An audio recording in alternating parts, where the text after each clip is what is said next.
Hello and welcome back to my channel. My name is Jay. On my channel we talk about diving, underwater photography, stories of people I've photographed in the past, and sharks. Everyone wants to hear about sharks. But today I'm going to talk about props.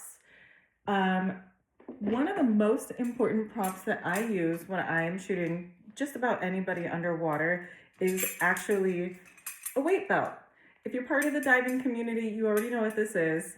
If you're not part of the diving community, which a lot of my models that I work with or brands and things like that, they might be more land-based people who don't have the same kind of experience in the water. And that's why it's important to know about these little details ahead of time. What is the weight belt? It is exactly what it sounds like, and it's not as nearly terrifying as you might be thinking.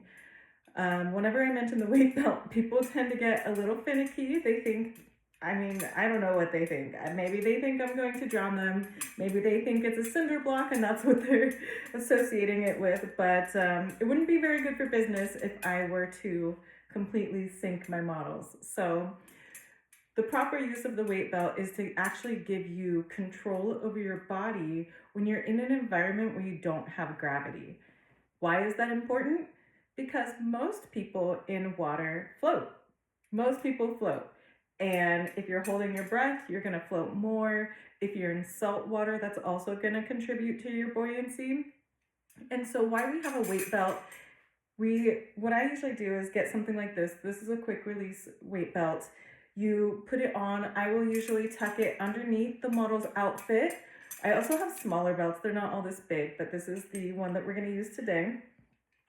And the purpose of the weight belt is to give you just enough weight to where you're not floating to the surface when you want to hold your pose. So you can probably imagine why that's important, because when you're modeling with me, you're already thinking about keeping your face relaxed. You don't want to squint your eyes. You're trying not to puff out your cheeks. You can't breathe.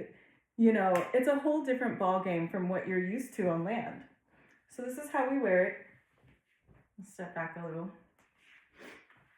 Usually what you'll do is you'll have your weight belt, you'll snap it on, you'll put the weight in the back. That's where I prefer to put the weight. It depends on what you're doing. For modeling, this scope is covering modeling. So for modeling, you would put the weight in the back, you would hide it.